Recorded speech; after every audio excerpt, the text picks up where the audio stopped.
Pozdravljeni.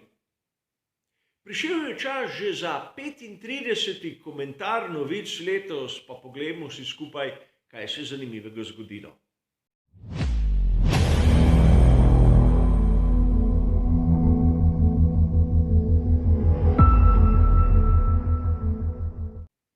Kar se tiče samega formata, nobenih novosti, 4 različni sklopi, kot običajno bližnjice do originalnih člankov so navedeni v opisu, zato je najbolje, da kar začnemo s prvo tematiko.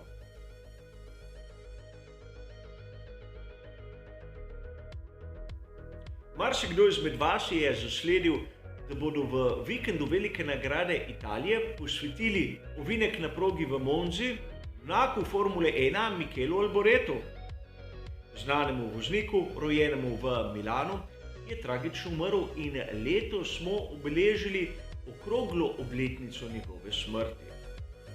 In že takrat sem si mislil, kako bi bilo lepo, če mu bi posvetili ovinek naprimer v Imoli ali v Monzi, ki je bliže njegovemu rodnemu kraju. In to se je zgodilo. Novico smo lahko prebrali na raznih spletnih straneh, posebej italijanski. Ena izmed zadnjih strani je bila tista uradna f1.com, kjer smo novico lahko prebrali 31. avgusta. Kolikor ne poznate Michela Alboreta, sem pred časom napravil njegov portret in tudi bližnjica tega starejšega prispevka je kot običajno v opisu. Treba je poudariti nekaj, da Alboretu ne bodo posvetili enega izmed mnogih znanih ovinkov na progi v Monzi. Posvetili mu bodo lahko tistega najbolj znanega. Parabolika se bo po novem imenovana Curva Alboreto in mislim, da tako velik poklon si je Michele zaslužil. Marsikdo izmed nas bo ta ovinek še zmeraj imenoval parabolika, a vseeno se bomo spomnili tega velikana Formule 1, ki je zaznamoval neko obdobje, čeprav v očeh tistih, ki so prišli malce kasneje, ni dosegel tistih znanih rezultatov, kot so naslovi svetovnega prvaka. A naslovi ne pomenijo še nič, če za njimi ni velikega človeka. In Michele je bil predvsem v tem pogledu velik. A pojdimo.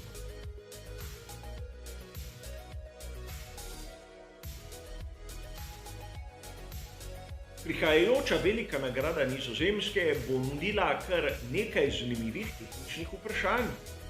In prvi so nas opozorili na spletni strani RaceFans 31. avgusta.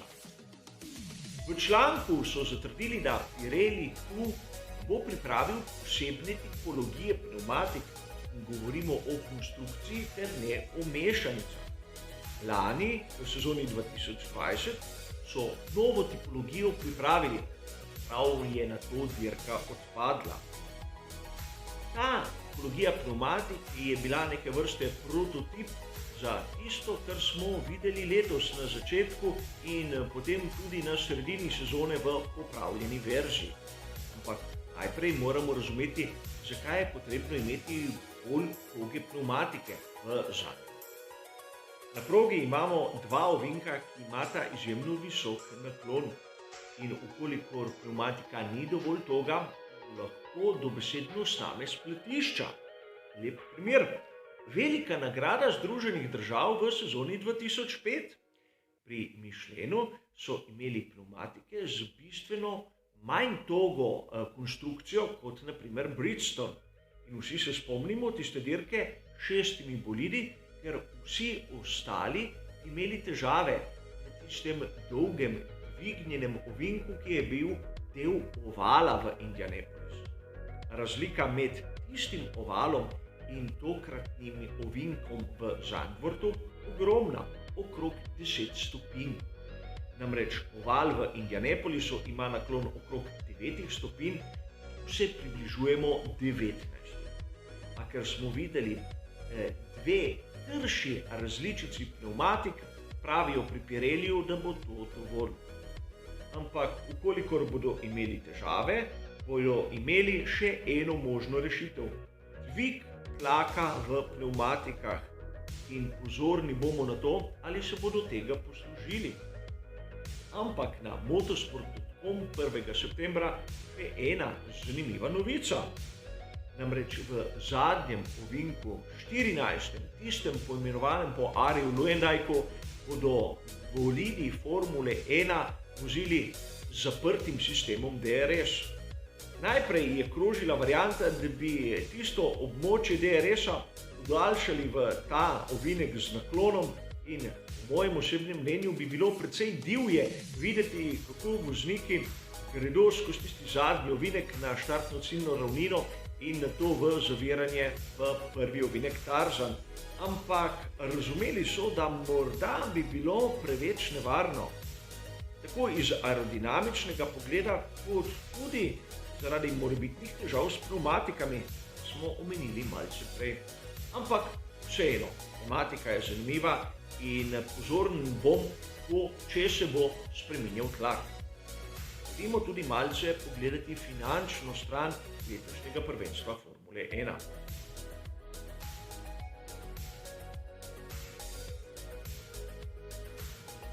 Marsikdo izmed nas je v preteklih mesecih bral članke o tem, kako si ekipe ne morejo v bistvu privoščiti takih trkov, kot smo jih videli na zadnjih dirkah. Imamo omejitev proračuna $145 milijonov.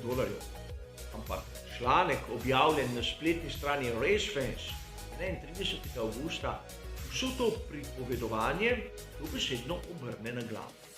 Začnimo od začetka. Zadeva je bila jasna. $40 milijonov je omejitev proračuna, ukolikor je na koledarju 21. Na začetku smo videli koledar s 23 dirkami.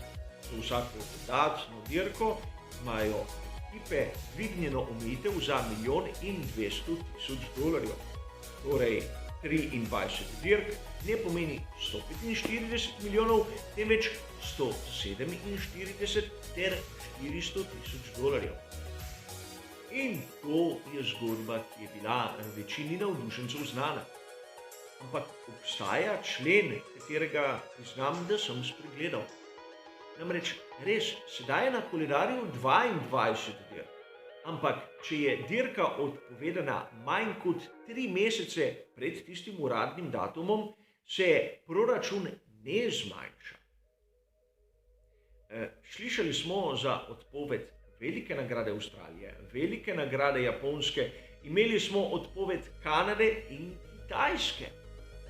Torej, lahko potegnemo črto in rečemo, da kljub temu, da bo 22 dirk na letošnjem koledarju, kolikor je interpretacija članka pravilna, bo omejitev proračuna $149 milijonov ter $800,000.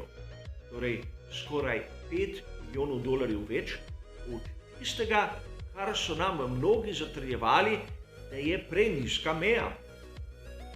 Sedaj se lahko vprašamo, ali bo ekipam res uspelo izpeljati sezono, kljub temu, da bodo imeli $5 milijonov višji proračun od tistega, kar so nam trdili še pred meseci?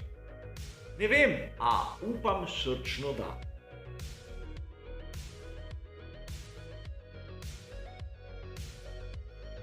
V našem zadnjem, 4. sklopu se bomo pa zopet vrnili k dogodkom velike nagrade Belgije.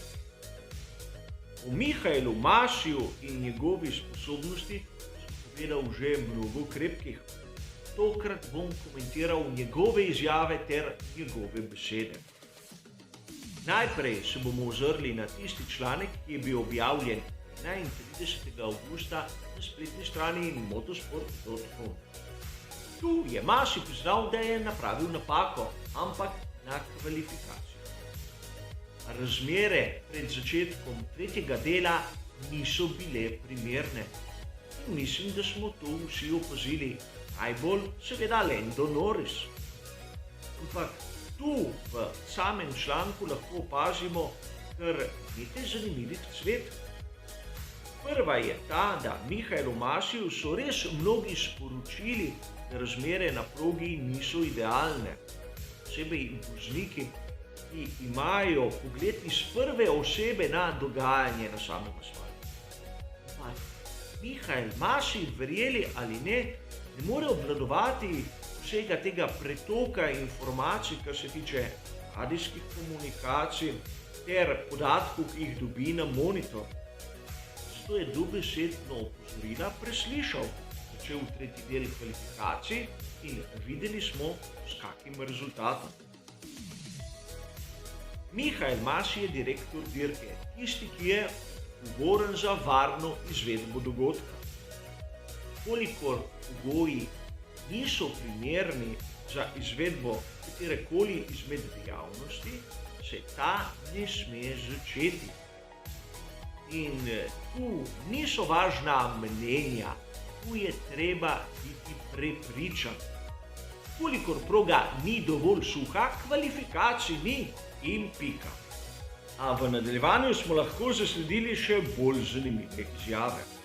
Sklicujem se na članek, ki sem ga dobil na spletni strani znane italijanske revije Autosprint 29. avgusta. Italijanski novinarji so povzeli izjave Mihaela Masija, ki jih je dal za britanski Sky. In najprej je začel trditi, kako tako ali drugače dirke v ponedeljek ni bilo možno izvesti. In navedel je celo kupico razlogov, zakaj ne, in z razlogi se seveda strinjam. Ampak direktor dirke je tisti, ki v prvi osebi je zadolžen za varno izvedbo dirke. Kolikor na primer vremenski pogoji niso pravi, se dirka ne izvede ter pika. Lahko se odpove ali predstavi na drugi datum. Ampak to, da naslednji dan je ni možno izvesti, še ni razlog, da se jo more na silo prejšnji dan v nedeljo. Ampak tisto, kar me je najbolj negativno presenetilo, je bila nekako zasanjena izjava o tem, da drugi izhod bolidom za varnostnim avtomobilom ni bil napravljen zato, da bi dosegli neke legalne pogoje, da so razglasili zmagovalca in razdelili polovične točke, temveč je bil napravljen izključno zaradi tega, da bi videli, ali so razmere na progi prave za začetek same dirke. Videli so, da ne, in zato so se ustavili. Seveda, gledali so o razmerah na progi, vremenske napovedi ni pogledal nihče, tudi nihče ni opazil, da je v tistem trenutku še zmeraj deževalo. In takoj zatem, ko so ustavili kroženje za varnostnim avtomobilom, so objavili, da same dirke ne bo, ter razglasili zmagovalca. Čisto slučajno. Mihael Masi je napravil napako v soboto in pod vplivom tiste napake v soboto je verjetno napravil še večje napake v nedeljo. Sam priznam, da sem izjemno kritičen do njega, ampak mislim, da najbolje za FIO, da temu osebku prepove dajati izjave. Kajti videli smo njegove napake na sami progi, poleg tega se je postavil še v slabši položaj z izjavami, ko se je mislil opravičiti za lastne napake. Ampak sam pri tem nimam nobene besede. Edina zadeva, ki jo lahko naredim, je, da povem svoje mnenje v teh komentarjih. Danes bo to vse. Hvala za vašo pozornost, ter seveda nasvidenje.